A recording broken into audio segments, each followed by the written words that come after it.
जुमले वाले लोग, झूठे वादे करने वाले लोग, इनकी कहानी बहुत लंबी नहीं चलेगी।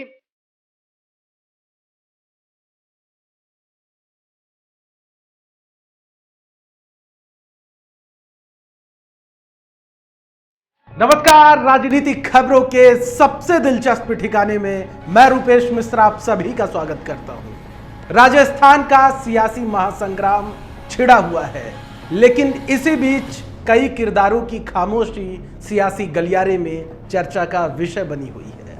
आपको बता दें कि इन दिनों सांसद हनुमान बेनीवाल और किरोड़ी लाल मीणा बिल्कुल शांत है, जबकि ये प्रदेश के ऐसे नेताओं में शुमार हैं कि मौका मिलते ही सरकार को घेरने में कोई कोर कसर नहीं छोड़ते हैं। तो क्या यह माना जाए कि यह भी किसी रणनीति का हिस्सा है, या फिर पायलट के इशारे पर हनुमान बेनीवाल और सांसद किरोड़ी लाल मीणा ने चुप्पी साध रखी है? देखिए हमारी खास रिपोर्ट। राजस्थान में छिड़े सियासी महासंग्राम में जितने किरदार पर्दे के बाहर हैं, उससे कहीं ज्यादा किरदार पर्दे के पीछे से खेल खेल रहे हैं। दरअसल पर्दे के बाहर के किरदारों से आप वाकिफ होंगे, लेकिन जानिए पर्दे के पीछे के दो बड़े और अहम किरदार। पहला नाम है पूर्व मुख्यमंत्री वसुंधरा राजे, तो दूसरा नाम है सचिन पायलट का।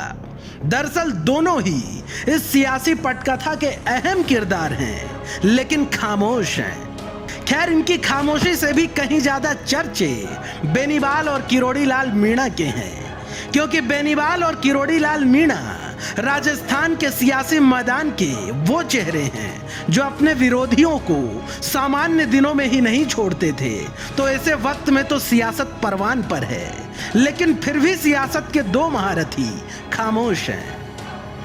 आरएलपी सांसद हनुमान बेनीवाल को वैसे तो अक्सर आपने गहलोत सरकार वसुंधरा राजे के खिलाफ आए दिन बयानबाजी करते देखा होगा, लेकिन पिछले कई दिनों से बेनीवाल खामोश हैं।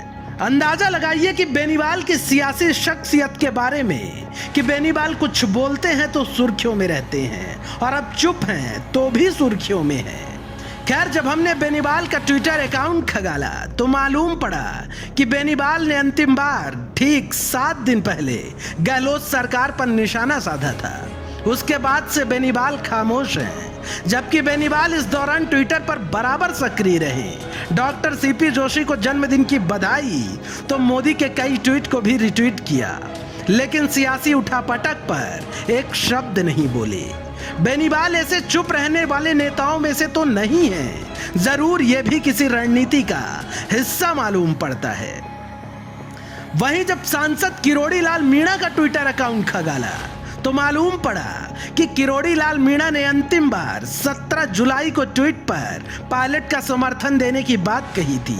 उसके बाद किरोड़ी लाल ने भी कोई ट्वीट नहीं किया, लेकिन किरोड़ी इस दौरान कई लोगों के ट्वीट को रिट्वीट जरूर किया। हमेशा सियासी विरोधियों के खिलाफ मोर्चा खोलने को तैयार रहने वाले ऐसे नेता अगर मौन धारण कर लेते हैं तो जाहिर तौर पर सवालों का उठना लाजमी है।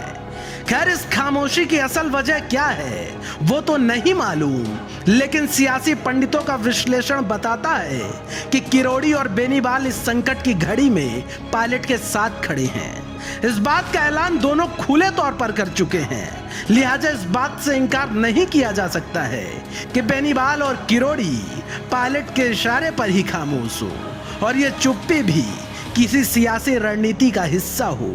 Bureau report, the fact India.